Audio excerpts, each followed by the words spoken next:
When I think back on all the fears when I was pregnant, all of them dismissed except for one. The only test the state mandated was genetic. Looking for that extra chromosome. Hello and welcome to the If We Knew Then podcast. I'm Steven Sachs. And I'm Lori Sachs. And today we are joined by Micah Kessel from Playground of Empathy and Empathable. Micah designs experiences for human flourishing. His emotion-centered approach to experiential design was informed by performing at the Metropolitan Opera as a child.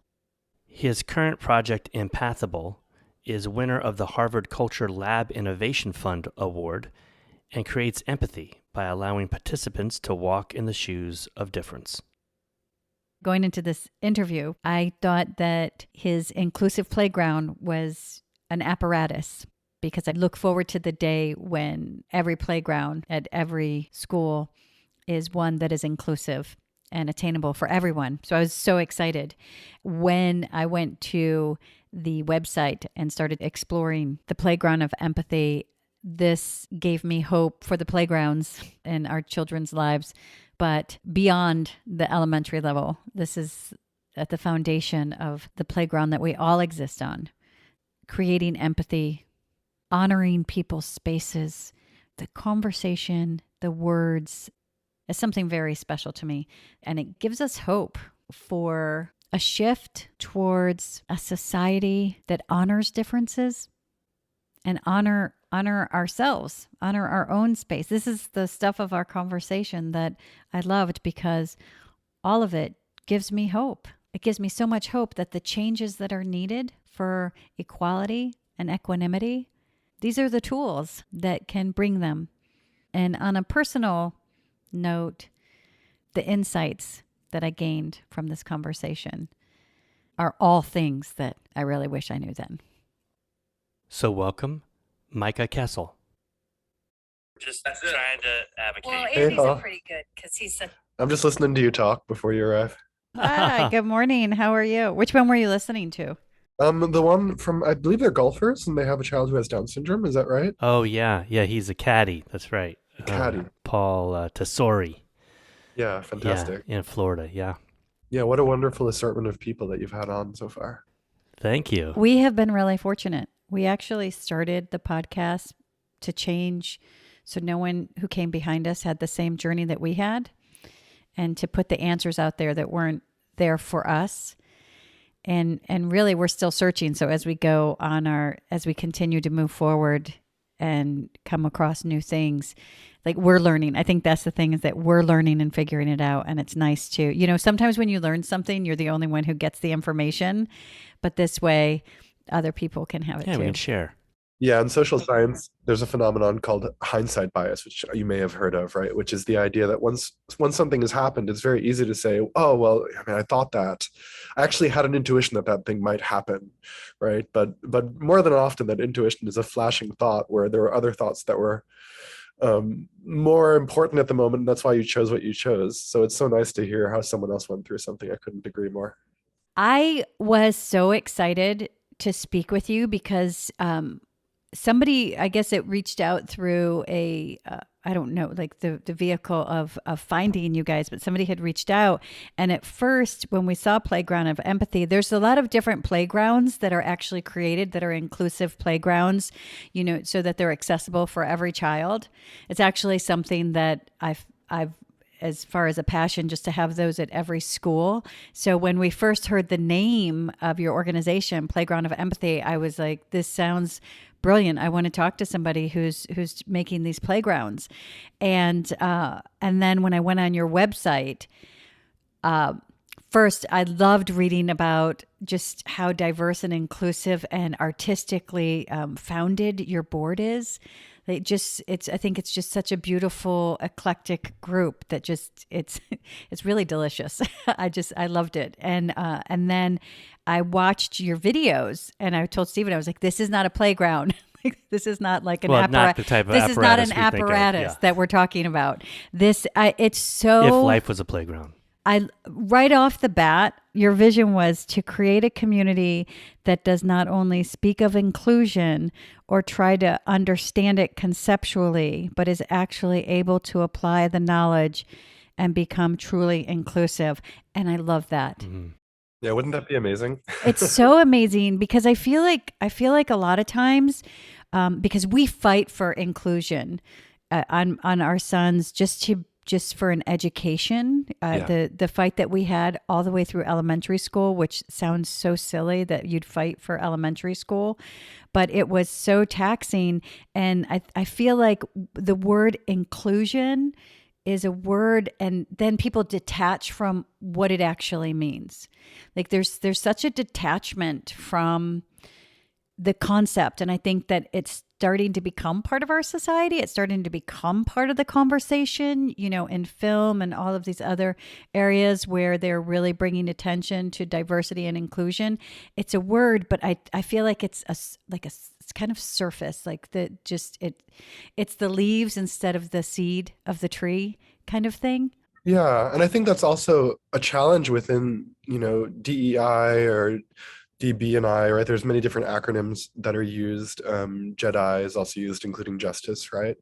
Diversity for most organizations and institutions is so much about bringing in a diverse talent pool, right? Knowing that that's a very important thing. The effects of that from a social science perspective are huge, right? We make better decisions, we problem solve better, but it's very much a cognitive choice that organizations need to make. Equity, in many ways, frankly, for most organizations, is about closing pay gaps, which we're not great at, but that's what a lot of folks are thinking about. Inclusion is actually much more of a nuanced thing, in a sense, right? Inclusion and belonging is something that we all want to feel. And our entire lives, we've been looking for ways to be included and to belong in any social group that we've been in. And when we haven't felt that, it's been a challenging experience for everyone, right? And so the space of inclusion and belonging is one of the hardest to apply. Statistically speaking, 75% of programs that teach inclusion and belonging do so with negative messaging, for example, right? And negative messaging, I think, generally doesn't promote a sense of inclusion and belonging. I would also say that most programs are teaching these things as if they are facts and statistics, right? Do this, don't do that. But generally speaking, those are not the things that also help us feel included and belonging. Inclusion and belonging happens through invitational language, through inspiring language. Would you like to? I'd love to invite you to. I'd be curious about. I'd really love to hold space for, right? This sort of language is the language of inclusion and belonging. And I think that's what we can be focusing on when we're thinking about what it means for everyone. I just love this. Everything about this conversation makes me so happy because the language that you're using, words are so powerful. We just had a few conversations with a few different in a few different episodes about the power of your words. And I think that's it. I believe that because it's at the beginning, a lot of times the beginning of things is kind of sloppy and it's like, you're just trying to find your way.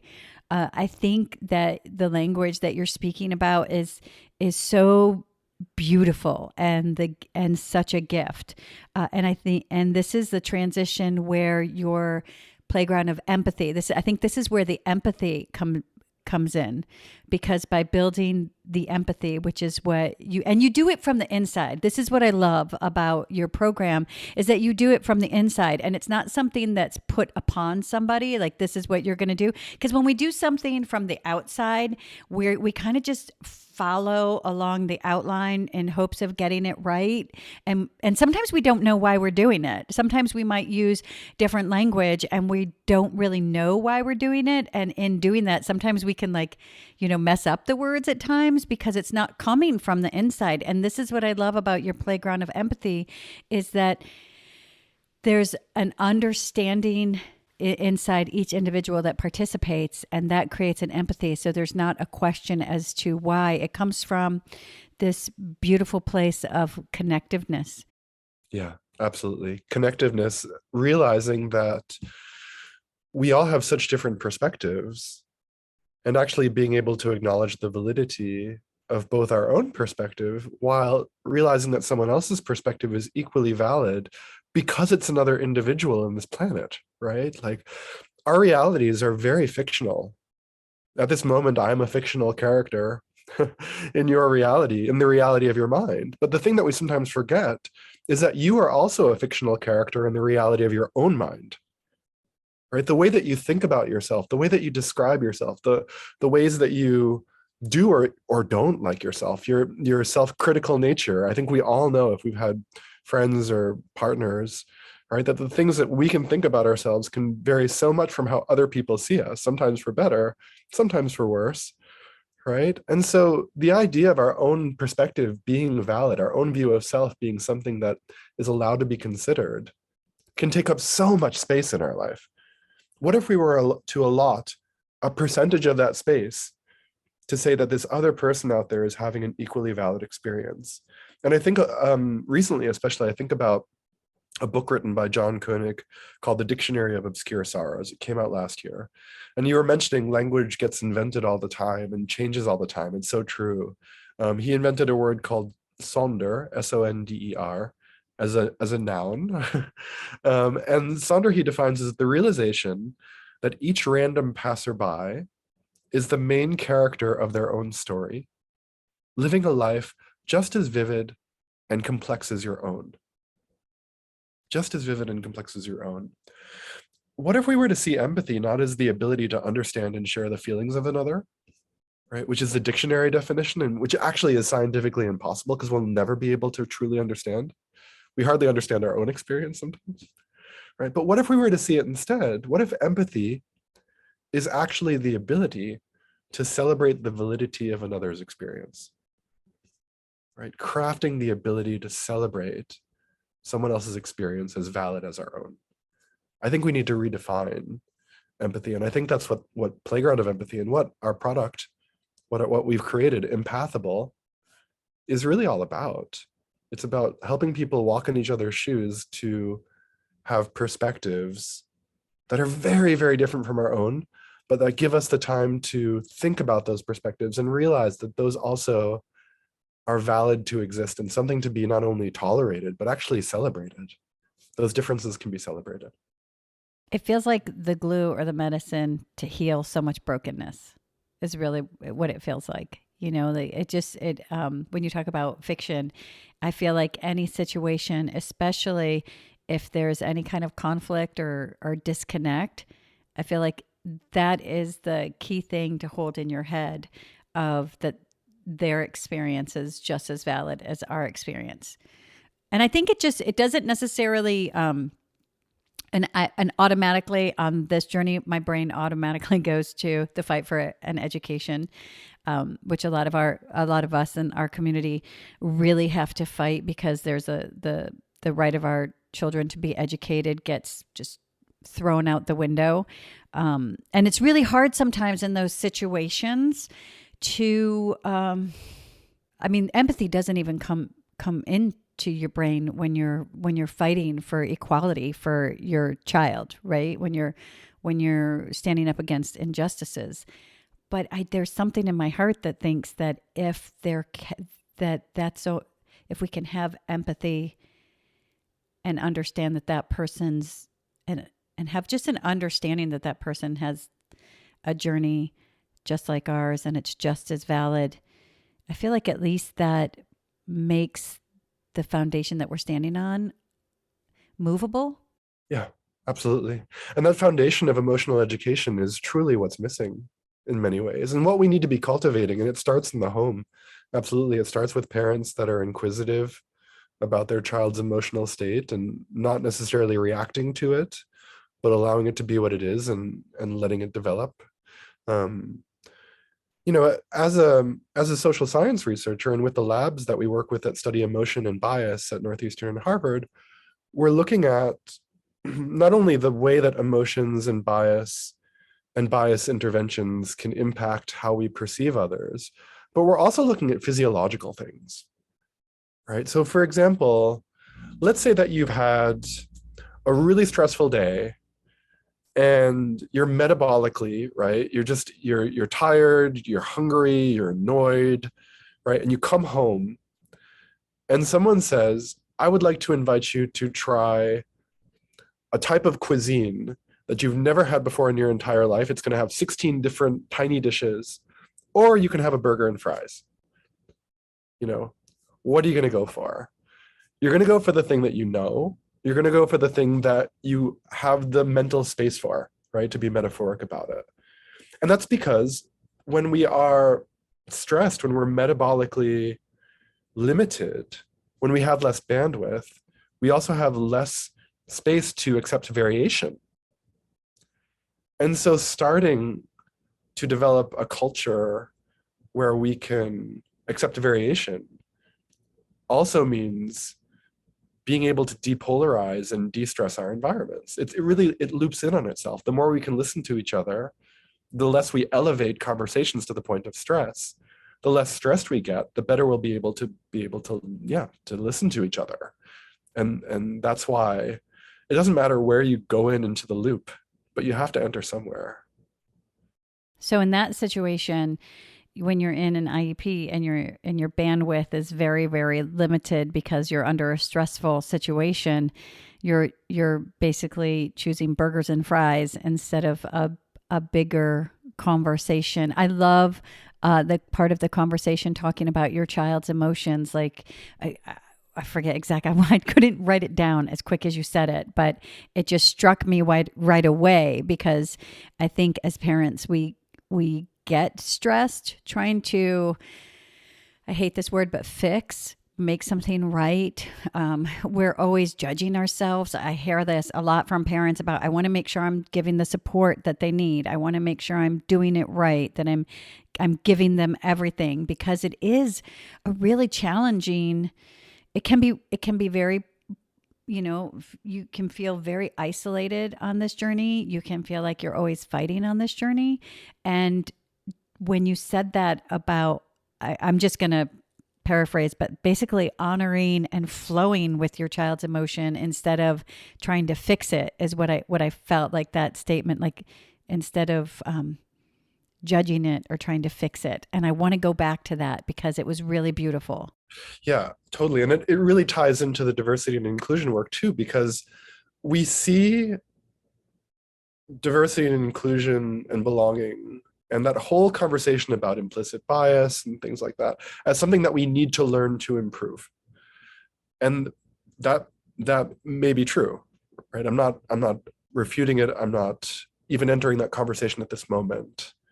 What I am saying is that exposure to different perspectives is healthy. Exposure to different perspectives gives life more opportunities to grow. When parents want to help their child and are encumbered by the fact that they're seeing their own bad habits reflected in their child, right? Or they're trying to live by example, but that example isn't always perfect. It's often the fact that we live in very homogenous environments, right? We're underexposed to different variations of our way to do it. And so our child gets our way and they get maybe the way of their peers in school, maybe only a limited view of those peers, depending on how diverse our group is, right? And so as a result of that, there are so many options of how to solve a problem, of how to deal with the frustration that we could have access to if we allowed ourselves to be curious about diverse viewpoints. And those diverse viewpoints are held by generations of cultural understanding that happen in different countries, right? We know that if you're from Ghana, or if you're from Italy, or if you're from China, you'll have such different ways of perceiving life and solving problems and considering conversations. We forget that there are microclimates that, in our neighborhoods, in our homes, by and large, there are also those different cultures that we could be drawing from. If we were curious about different ways of solving things, we could learn so much. And I think we often make the mistake to think that when we're hearing someone else's perspective, that we need to agree or disagree. But that entire idea of agreeing or disagreeing is based on some sense of an objective truth, when we already know that most of truth is subjective, right? So what if it's not about agreeing or disagreeing. We're one of the only programs that doesn't ever tell anyone they're right and doesn't ever tell anyone they're wrong, doesn't ever tell anyone what to think. Imagine that. For those of you who have gone through a diversity training of some sort, imagine going through and not hearing anyone once say, this is what you should do, this is what you shouldn't do, and this is why you're wrong, which, by the way, creates a lot of defensiveness and pushback that nobody speaks up about. That doesn't help. Instead, what if the answer to most things were, thank you so much for sharing that perspective. It's deeply appreciated. Realizing that the person who's sharing it in that moment is not a static person, just like we're not static. We all change. They're going to process that information. So when we hear things from different cultures and we give ourselves time not to say, oh, I like that or I don't like that because. Instead, we say, okay, I'm hearing this perspective and I'm grateful for hearing a different perspective. Let me sleep on it. Let me go on a walk. Let me wait a few weeks and forget about it and see when it comes up. And watch how that changes your child's life, right? Watch how that changes the way that you interact with your spouse or with your colleagues or peers or manager. See how that variation can create a greater celebration of life itself.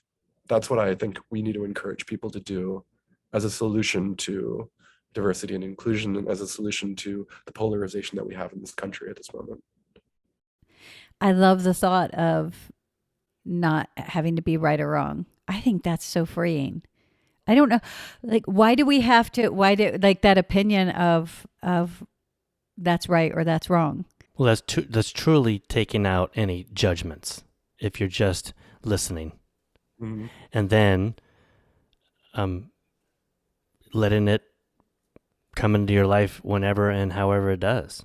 Because I feel like this conversation with you, I'm so excited about it for so many reasons. One right off the bat, I feel just how to apply it to my journey and the journey of, there honestly, I might get to the end of this and say there is no difference, but right now my brain is split into two different sections, and one is the journey I have with my son, Liam, who has Down syndrome, and we're getting, I feel like and hope like, beyond the sense to have to fight for everything. That was a goal this year. Is like, I just don't want to, I don't want it to, I hate the word fight, or yeah. I dislike the word fight. It doesn't feel good in my body. And just to make those changes and those shifts as well. But I definitely am listening to like everything that you're saying. And part of it just filters into, wow, how can this impact that journey? And then I look at it as far as just the world and humanity and on the bigger scope. And I think it's just such I think it's so needed. Yeah. Because in any situation that you walk into, I was in a situation last week, and any situation where you're around different people, every person comes from a different place and they react differently. And some behaviors are more challenging to maybe navigate, and this isn't even through the lens of diversity, but it's just to have that scope of honoring another human is, I think it just changes everything, because I tend to feel like we get very stagnant and cut out in like the way that we interact with people. Mm-hmm. Like it's almost like you're grabbing that burger and fry. Yeah, like a sound bite. Like, like sometimes you can hear and that's that person's sound bite. Like they've said it. Well, that's something and I feel like that sometimes when we interact with each other, it's not, and we can feel the flow. Like if I'm sitting here talking to you and there's like a flow to the conversation, there's not an agenda. It's just like this wave. Yeah. And I feel like we miss out on that, connecting to other humans. Mm-hmm. So true. It's so true. I mean, I love that quote from Esther Perel, the sex and marriage therapist in Belgium. I think if we could apply this quote not only to our relationships, but to so many people in our community, it would benefit us greatly. And I think you might know the quote. It's, you could be right or you could be married. That one always makes me laugh. It always makes other people who are married laugh. Right. And I think it's a great point. We get so bent on the topical nature of what we're discussing, and we miss out on the idea that behind those topics can be a degree of attention and curiosity that allows us to express how we feel and hear how someone else feels without, being concerned if there's any topical conclusion to even reach necessarily. And if there is, it doesn't mean that it's static either. Sometimes it's the best we can do it at the time that we have with someone else. So how do we, open up our bandwidth to do that? That's, again, such an important question, I think. Yeah. Is it being curious about other people? Yeah, I think curiosity is part of it. Absolutely. I think that letting go of the idea that there's a solution to need to be found is really another part. When it comes to celebrating diversity, absolutely, right? Empathy is not a skill that we're born with. It's not something that we have or don't have. I once heard an accountant tell me that his wife says that he's an empathy desert. And, I think it can be easy to think that certain qualities can be attributed to one person and not, but really it's a muscle that we train. And that's a quote from Jamil Zaki, the empathy researcher at Stanford. Empathy is a muscle that we train. In order to train it, we need to walk in other people's shoes. And that's what Empathable does, right? We create these immersive experiences that let you walk in the shoes of other people through enactments of real life situations. And the thing that we make sure to focus on is not only moments that are challenging or where we don't feel seen or where that person didn't feel heard or understood, but also to look for moments where someone feels really seen and really understood and really heard. Moments that are funny, right? Moments that bring us joy. Celebrating diversity means looking at the critical things, but trying to find a balance of appreciating the things about someone else's culture as well, and appreciating the things about someone else's viewpoint. And when I say culture, I mean even the culture of a home. From one home to another can vary. And that makes such a difference. There was a study out of Harvard recently, a political science study, I believe. I can't remember who wrote it. I can find that later. But it showed that if you have a neighbor who is Black or African American, a next door neighbor, that you're 4% more likely to vote Democrat in the United States. Right. So exposure to difference, even environmentally, this isn't even saying they're a really good friend, right? This is just saying that they're in proximity to you. Also for managers and leaders of organizations, right, that are so focused on, I think it's actually a great example how leaders and managers of organizations, whether it's middle management or upper management, doesn't matter, right? And in fact, a parent is a sort of manager too. So we can look at it that way.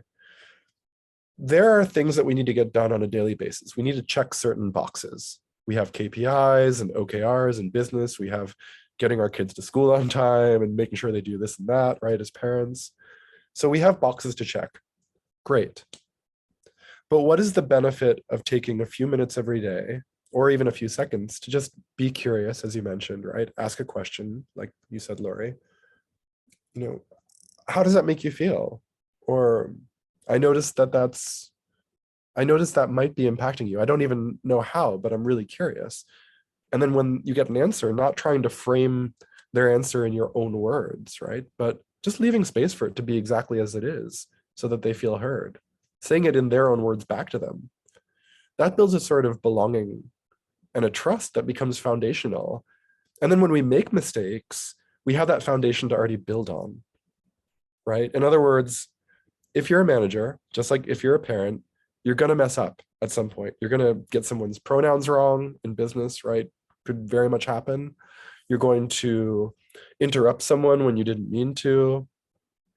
You're going to blame your child for something that probably wasn't their fault because you did have a long day and you're tired, right? And if they don't have that space where they've already expressed themselves and you've heard them, then you haven't built that foundation. And then that social mistake becomes a part of a broken relationship, one that becomes exponentially harder to solve, exponentially harder, right? If you have that foundation, then that mistake becomes a place where you've already shown them empathy. You've already shown that you find their experience valid, right? Not that you understand them, but you find their experience valid. And then they will be more likely to also consider what might be impacting the way that you just treated me. Like, why did you yell at me when I didn't? Oh, maybe you're tired. Maybe dad's had a long day, right? Or maybe my boss is really just not understanding something because he doesn't have the context, or maybe my boss, he or she or they have had a long day, or maybe my boss is just not aware of this topic, and that's why she said that thing that I don't agree with. But I still feel comfortable to go to her afterwards and say, hey, I know you're my boss, but I also really want, I want you to know this because it matters a lot to me. That's what creating space does. It creates a foundation of belonging and cultural belonging that we can build on as a community, I think. Yeah.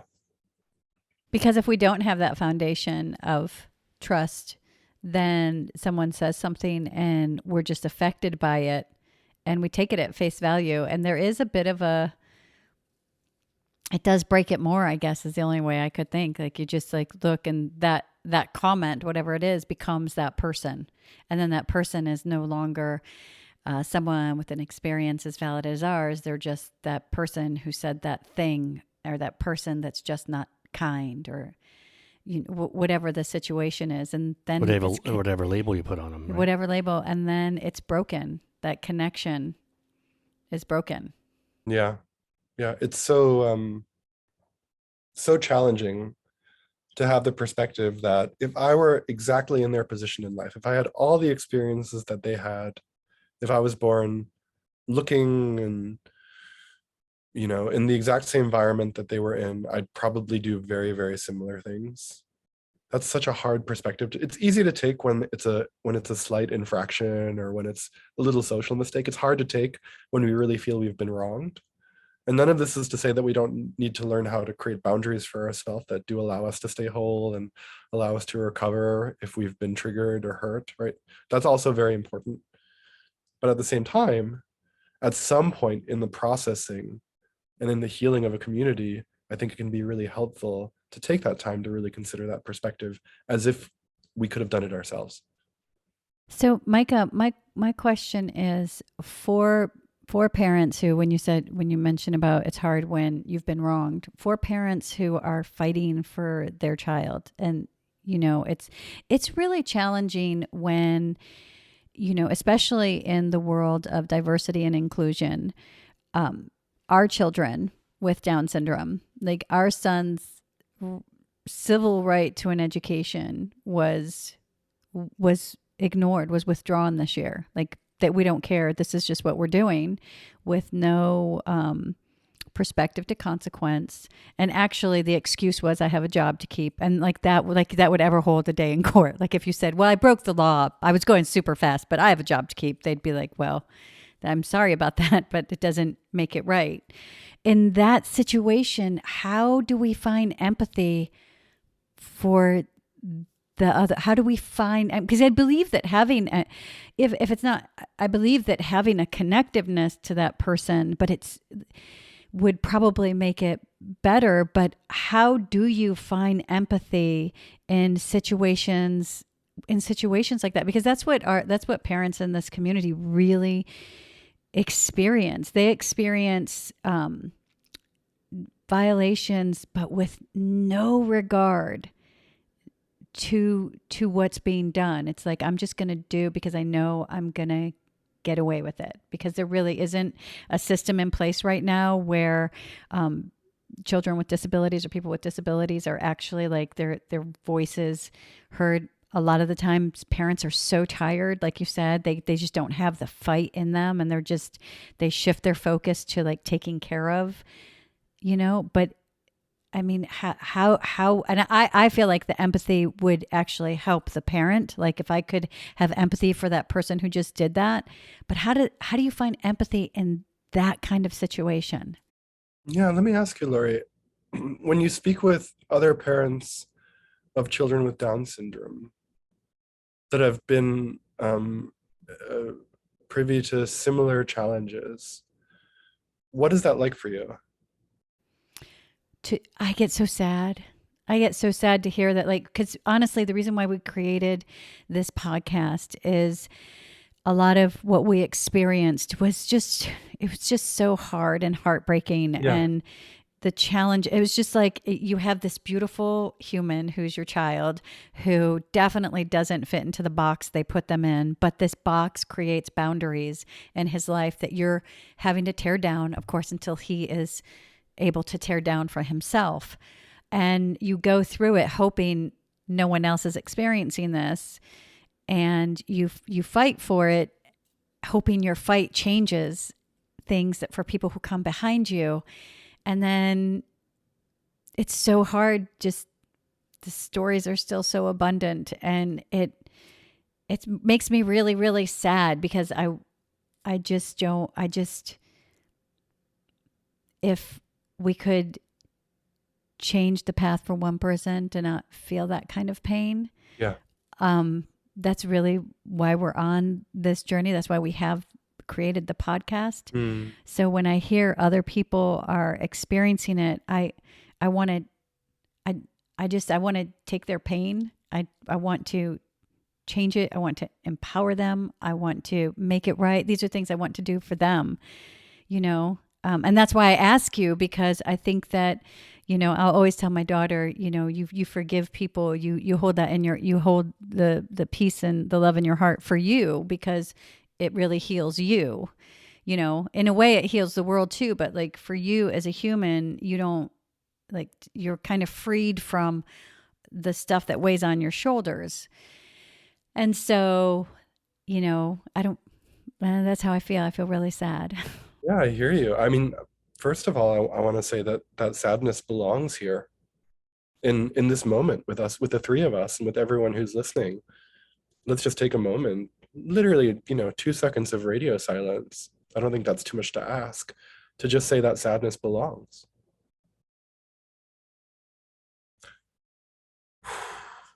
That's great. Yeah. And I'm celebrating that we're able to hold space for that sadness. So that's one thing that I'd say. Another is that it seems like this work that you're doing is part of that solution. And I'm hearing that. And a third thing to say is that we often think that trying to sway the most oppositional forces in our life is of a lot of importance. We put a lot of importance. And why do we do that? Very understandable reasons, right? They're oppositional. They create stress. They hurt us. They get in the way of our children's futures. These are really reasonable and understandable reasons, right, for why we focus so much effort and energy onto them. From a social science perspective, and from a group dynamics perspective, I would say that exerting that same amount of energy and effort into people who are actually pretty similar to us in our viewpoints, in our understanding, people who might even look and act similar, and helping them understand your perspective, because they don't have to actually do so much to understand it. Sometimes it's just about educating them, or sometimes it's about, right? And this is why I think things like petitioning and protests can potentially be so, and historically have been so powerful, because if we can get folks together who are already aligned, or let's say they're almost allies, and we can take those almost allies and turn them into active advocates, that's a really efficient use of our energy. And it's much more replenishing, because we're taking only one piece of information and trying to help someone learn that information.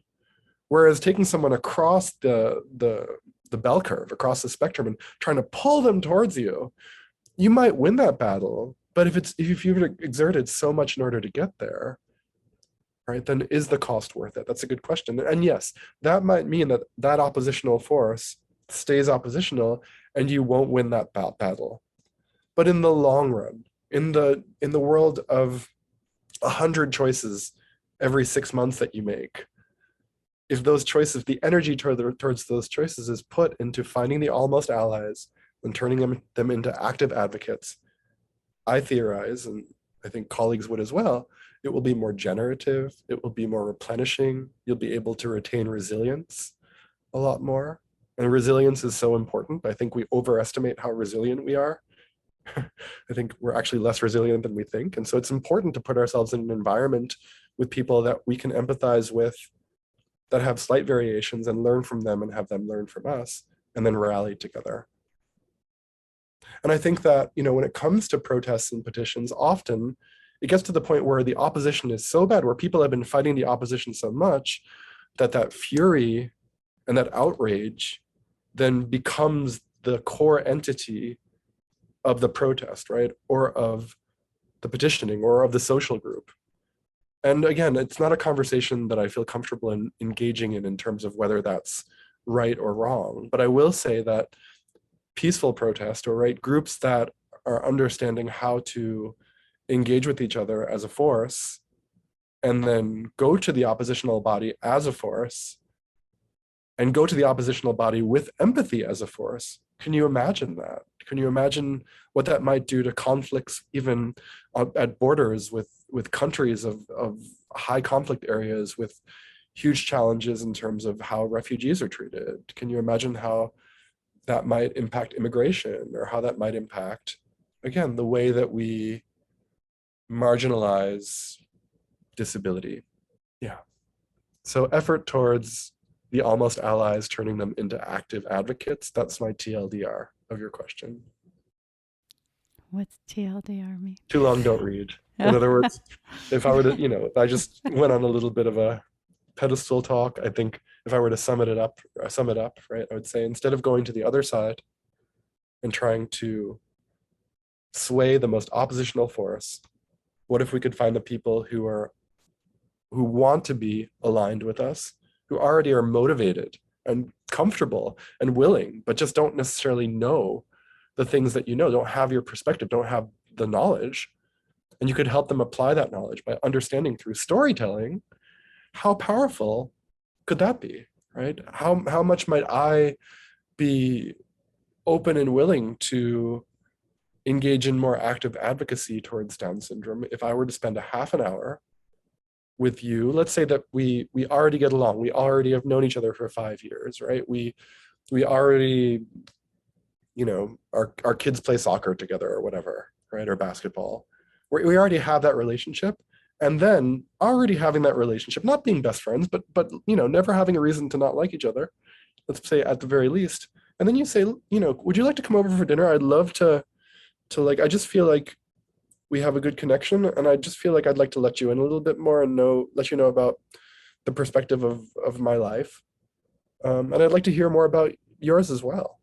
And then you took time to really storytell, not give them facts and statistics, right? Because we actually will look at stories sometimes as more factual than facts and statistics, right? There's studies on that I can share. And so by sharing those stories with people that are more able and willing to hear you, we can create massive advocacy. We can get multiple people in a room who are comfortable and willing to speak up for the rights of others, because often that's what's missing, right? You'll be at a school board meeting, for example, right? And you'll speak up and say something. If the next thing that happens is nobody chimes in to become a conversation partner, that can be extremely isolating, right? And it's hard to get momentum when there's not a second hand up, when there's not a second person in the room. So let's get 2 people in every room. That should be our goal. 2 people in every room who are comfortable and willing to speak up for the rights of others. That's how we change environmental bias. I love everything that you said. And just as you were saying it, it's, it's that light bulb where just even shifting that that focus from this to, and I put the tension. I do that all the time. Just, the tension and the fight. And it just feels better it just felt better all around.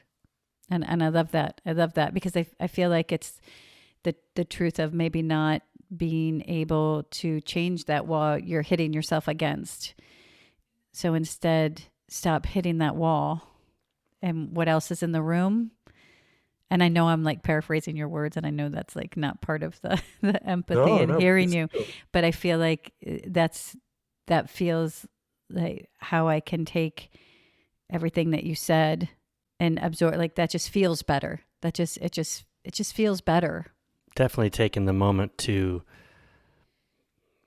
have a space for the sadness, when you felt sadness, to have a space and take those 2 seconds. Thank you for that, because I feel like as parents we don't honor that. I feel it. like the sadness feels like weakness. I feel like the sadness feels like failure. I feel like we don't want our kids to see us sad.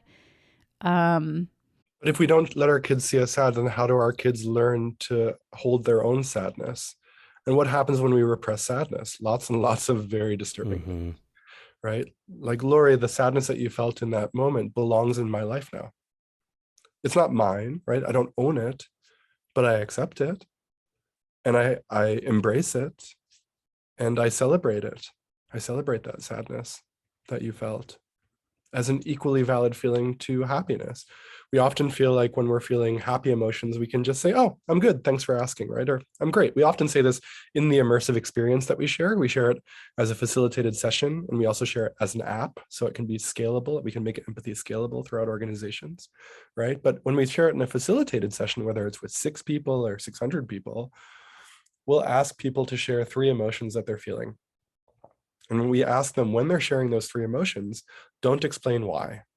And it's for exactly what I said. When we feel emotions that are considered positive or pro-social, we have no problem saying, I'm good, I'm great, thanks, right? When we feel emotions that we might consider burdensome, or we might consider overly complex, we often feel like we have to explain or justify. What if we didn't? What if we could just say, I'm feeling kind of sad today? Yeah. And someone might say, oh, why is that? And you could say, I don't know, but I'm also okay with it. God, what would that teach people around us, right? What would that teach the inner child of all the adults around us who didn't get that opportunity themselves? Like, we're all learning and processing, right? So our inner child can also learn a lot from that, even if we're 75 years old. Yeah. And again, you might not see it happen in real time, so don't get discouraged, right? And I think that's really important to remember. Variation isn't only the norm, but it's something to be celebrated. And not only do we vary in terms of how we express ourselves and how we listen, but we also vary a lot in processing speeds. Some people process very, very quickly. Some people take a long time to process, and not one is better than the other. They both have benefits in our society. They both have benefits towards better problem solving and innovation and so forth, right? So you might say something to someone like, I'm having kind of a sad afternoon, and yeah, I'm just, giving myself some space to feel that, but I also want to welcome you in this space and just let you know, and I don't need to solve it or anything. I'm okay with it. And they might give you a furrowed eyebrow, which, by the way, we're very bad at reading other people's facial expressions. We think we're very good, but scientific studies affirm that we are very, very bad at it. We are very bad at knowing how someone else feels, much worse than we think. Okay, but nonetheless, you see that furrowed brow and you think, oh, they really disapprove of what I said. But maybe they didn't. Maybe they have a tummy ache, right? Or maybe they are confused, and maybe they're going to sleep on it. And maybe 2 weeks later, they're going to realize that they actually thought that was a beautiful thing because something else comes up with someone else, and you will never, ever know. You'll never know that they actually really appreciated it. Every once in a while, we meet someone and they say, hey, you said this one thing this one time and I appreciated it so much. Just imagine that happens so many times and we just don't hear it. I think that's the reality that I want to live in. One where we know how to hold space for our own emotions, right? Again, the validity of our own experience, not understanding ourselves, but seeing ourselves as valid, and being able to live by example of seeing our whole selves as valid. And then through that example, giving other people the opportunity to learn from that without trying to get proof that it's working. And then having, faith or a belief or even, a theory. I'm more of a researcher than a religious person, right? So I'll say, having a theory that the other people that we are giving that example to of holding validity of our own experience are also going to begin doing that more for themselves.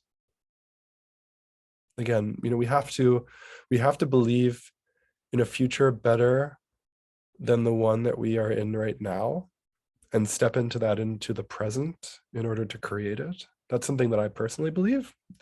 It's not true, right? It's my own valid fiction. But if we could live in that more beautiful future in the present, then how do we invite other people to do so as well? I think that's something that fascinates me. I think it's beautiful. I think it's something that I want as well in the moment. And so I want to talk about your the playground of empathy, Empathable, and the playground of empathy that you created, because I feel like, I guess maybe it's a judgment, but I feel like whatever this is, I see it and I feel it from, my conversation with you. And I want to hear more about it and the experience. I did watch the video, and there's a very short video, and we'll have links. Anything that we talk about today, we can have links, underneath. So if there's like an article that you think would be that you want to put out there, we can do that as well. We'll put in the show notes. I did notice also, because I did notice on the website, there is a place where you can be a part of the experience, like experience it. Like, do you have, you mentioned that you have an app, and, or that you do with team building. Is this something that an individual themselves can just do, or do you have to be in like a group, like a workplace or anything, to take advantage of?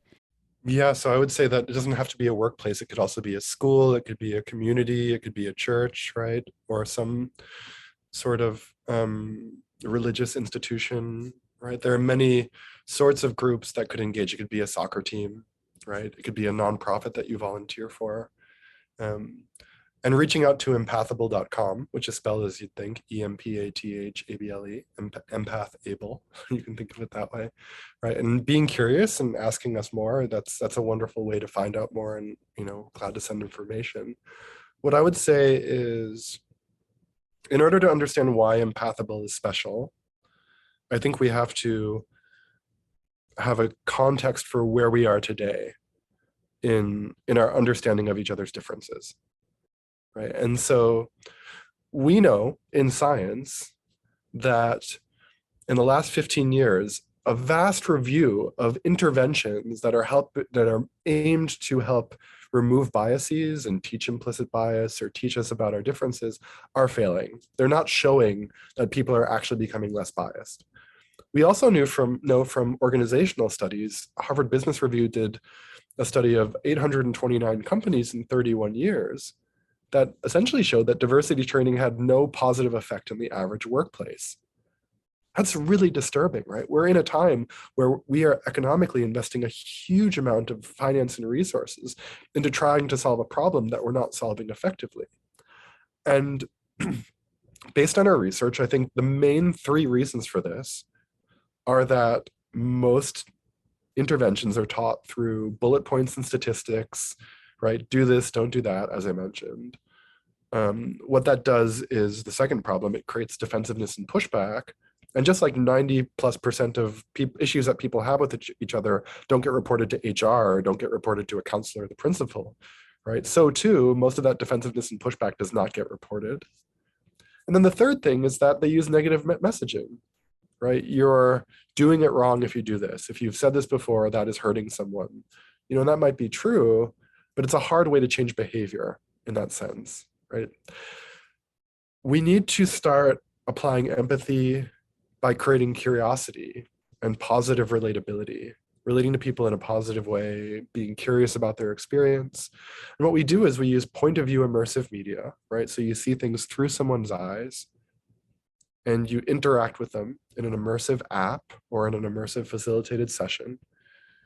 And what we see is that this increases the ability to hold space for the emotions like we've been talking about, which allows us to feel more valid in our own experience. And if we can feel more valid in our own experience in a calm way where we're not being defensive, then we also have more space to find someone else's experience valid, right? It's like scientifically we can make it as complex as we want to, but I think humanistically we can all sort of get this, right? If we're not feeling defensive, but if we feel a really, a subjectively real experience, in other words, we know that our experience is fictional, but we're also very comfortable with that, then I can be very comfortable with the fiction of your own experience.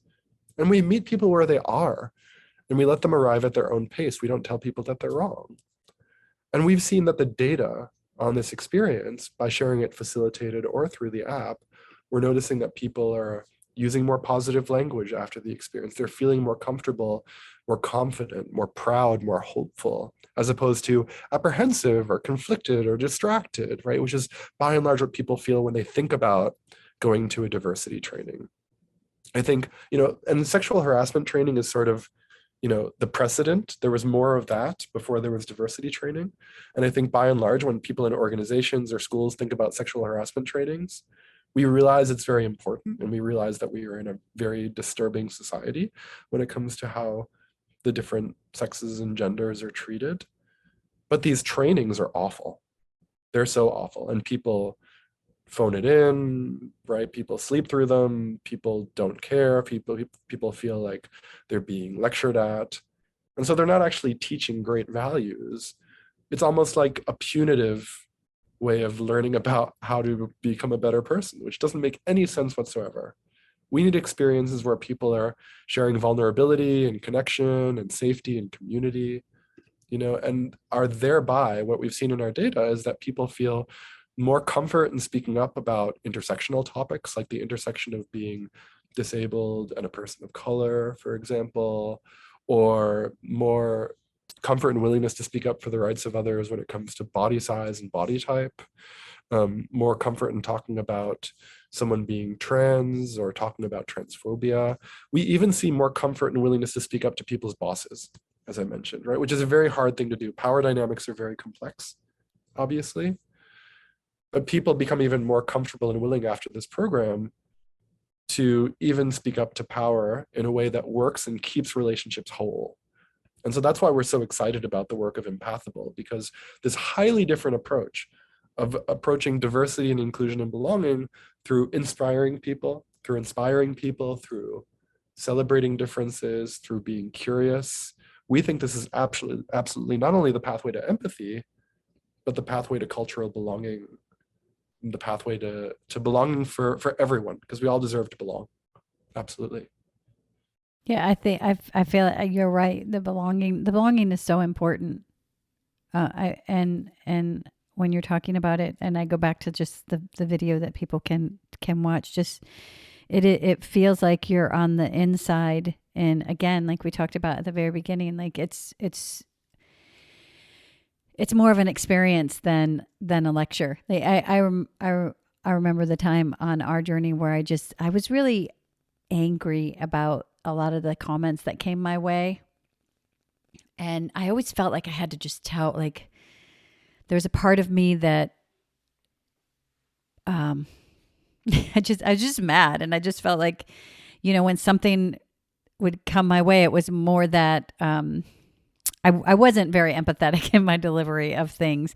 And I did have a light bulb moment where I was like, the anger is not going to do anything to change anything at all. And I have to have some kind of compassion when delivering my message as to why those words hurt, or, that my child, everybody's so happy, but my child doesn't have the same leisure as yours on the first day of school. We don't have that same confidence and celebration that summer's over, nor over the summer do we get that same ease. We're this is what we have to prepare for the next year. We have to do all these things. And it helped me to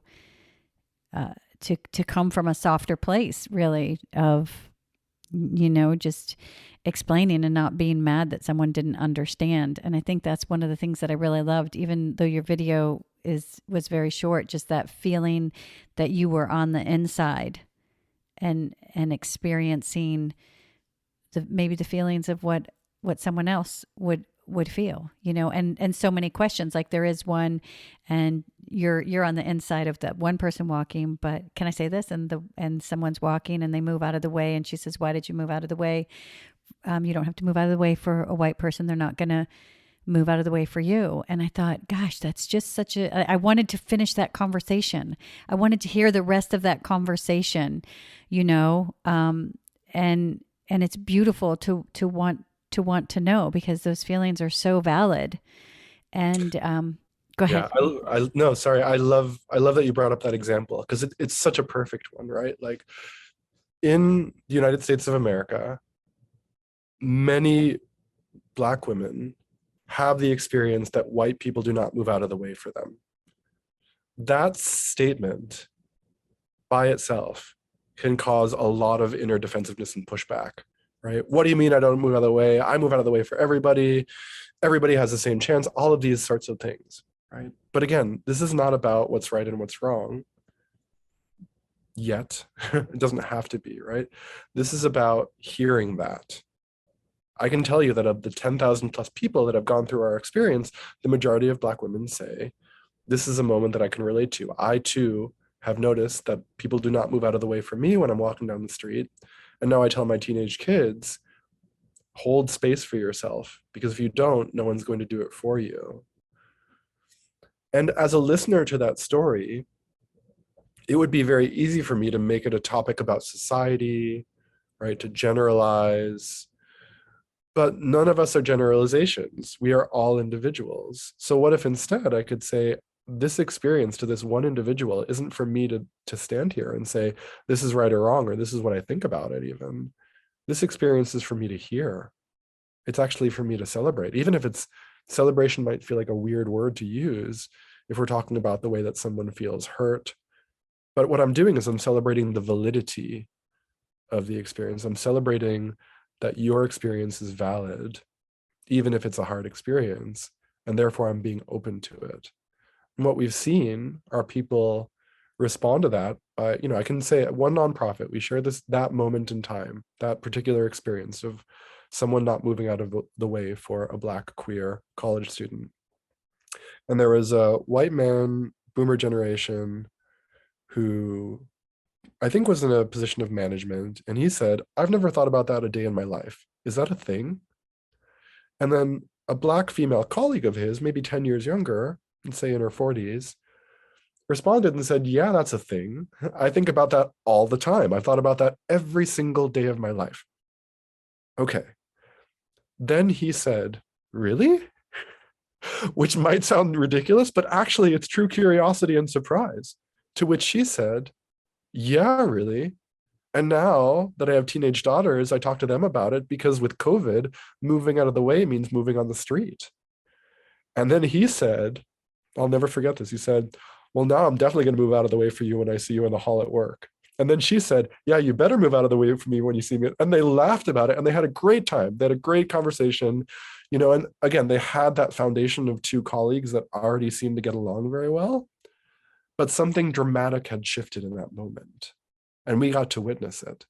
But you won't always get to witness it, right? But what we saw was a great example of two people taking time to not react in, that's wrong, that's right? Here's my opinion about that situation conceptually. No, here's the space I'm taking to understand your experience without needing to actually judge it whatsoever, but just understanding how it changes my perception of my own experience, or how it highlights my own experience. Another person at a municipality in Texas, in a very, very small town, and the location doesn't matter, except that it you might consider that it might, but that's not for here and now. Saw that same experience, and she said, I just thought that was rude. Everybody has the same chance. And we said, thank you so much for sharing that perspective. And then we came back a week later, and she said, I still think it was rude, but it's changed the way that I've been walking down the street. I've noticed I've been walking down the street differently. Again, we vary in the way that we process. And sharing this experience with so many organizations, everything from Fortune 50 companies to really, really small elementary schools, or middle schools, I should say, right, has taught us that when you give people time and you don't create defensiveness and pushback in them, and you don't tell them what their experience should be, you just tell a story about your own experience, and you don't compare it to theirs. you're giving them the opportunity to absorb that in a way that might be comfortable for them, and then gives them the opportunity to change their viewpoint over time, even if you don't see it. So Laura, even what you said about, my child doesn't necessarily have the same opportunity as your child might put, and I'm not saying there's not a right or wrong here, right? Advocacy can be different for everyone. But what if you didn't compare it to their child, which then put them in the perspective of wanting to talk about, well, my child, doesn't have it easy either because of this. And that might be true, but that's the point. We're not in like a trauma competition here, right? What we're trying to do is help someone understand our story. So let's do that through storytelling. Let me tell you the story of the day that I registered for the first day of school of my child. And let me tell you that story just from my own perspective. I'm not saying this is right or wrong. I'm not looking for anyone's opinion on what I should have done differently. I just want you to hear me. Are you available to do that? Wow, right? That would be really cool, I think. And again, there's not one right way to do things. I'm not here to tell you that you shouldn't tell someone to go jump in a lake sometimes, right? Because the variation with which we're advocates is also important. There are moments for many things, and those also help us as a society. But I think a pathway that keeps resilience for me is one where I don't compare experiences. I try and tell my story and realize that by telling that story, people will see it more as fact than they will if I say, statistically speaking, Down syndrome, children with Down syndrome are challenged with this and that, and this is one of the things that they go through, and here are the reports that show it. All well and good. And the story is what's going to get people to really move and really understand and really relate. It just seems to be how we're wired, right? It's not universal. These traits are not universal, but I would say we live in a society, and so we have grown a culture that adapts storytelling as fact. Something really good to consider, I think, and how to become advocates for our children and our peers and each other. Well, I know it's not about what's right or wrong, but I think you're right. I know that, and if I would have, I haven't said that situation. It's just kind of something that I've held, because honestly, a lot of times on the first day of school, like I don't do a lot of social media anyway, but I definitely don't visit social media on first and last days of school. It's very hard to see like stories where people are celebrating people who have just, it's not that my same story, and I'm not one person to go, well, you experienced that, but this is my story, because it just doesn't feel right to take away from someone else's joy. But I do, one thing that we did learn is that obviously people don't want to feel attacked. And a lot of times what we're talking about is something that's done, that it's just kind of, we don't even know why we do some of the things we do. It's just kind of how we're wired. And I love that you leave space for each person to have their own experience to change, and the choice. Like you're actually giving someone the choice to see things differently, and holding everybody's space. And that the foundation is that empathy, and the empathy is that we truly believe in the equality of all. That not just, oh yeah, we're all equal. To actually know that another person's experience is as crisp and clear and detailed as mine. And important. Mm-hmm. Exactly, because valid. I think that's what we all want. I want it for my son. I want it for my daughter. I want it for us. I want it for other people. The more I can see someone else's life, like I said, as crisp, as clear, or detailed, or as valuable as my own, truly, then, man, we're at a common ground. We can get a lot of stuff done then. Mm-hmm. Yeah, absolutely. Being able to see it in HD, right? Right. It's like we would see our own lives with that amount of detail. And again, let's try and understand the recipe to bake a cake, or understand, how light bulbs work. Let's not try and actually try and understand each other, because I think it puts us in the mentality of, I'm here to judge. I'm here to understand it like facts that my brain says are right or wrong. And again, the word understand is very subjective, so we might feel it different ways. But I'm just using it as an argument here, right? Instead of trying to understand, just hold space to see it as valid, so that we're not trying to actually go into this space in our mind where we say, oh, actually, no, you need 2 pounds of sugar for that cake, or 12 ounces of sugar for that cake instead of 6 ounces or something like that, right?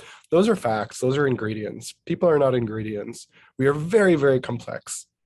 And so holding on to that complexity in time is a wonderful journey if we can embrace it and get out of that need to kind of understand something as if it's a recipe in a cake. Well, Micah, we thank you so much for joining us today. Thank you. I loved our conversation. I was looking forward to it. I was so looking forward to this because I see something like what you've created, and it's one of those things that gives hope for the future. It just gives me hope of the change that's out there, and it just makes me happy. That means the world to me. That hope is what I hope we can all thrive on as well. And thank you both so much. It's been wonderful speaking with you. I've really enjoyed it. For those out there that are curious to know more, again, you can reach out to us through empathable.com. That's absolutely the best way to get a hold. Or you can go to playgroundofempathy.com, right? One is our nonprofit arm and help serve communities that can't necessarily afford this experience or can't afford it at cost. And also does a lot of scientific research into understanding how interventions like these can be improving the practitioner community, but also the academic community. And that's really important to get this work done and to get policies better too. Thank you both so much for hosting me. It was really wonderful to be with you. I appreciate it. Thank you, Micah. Thank you so much. Please follow us on Twitter at If We Knew Then Pod, and you can drop us a line on our Facebook page at If We Knew Then Pod, or visit our website, ifweknewthen.com, to send us an email with questions and comments. And you can join our mailing list there and get alerts of future podcast episodes. All these links will be added to this episode's show notes. Thank you again, and we look forward to you joining us on the next episode of If We Knew Then.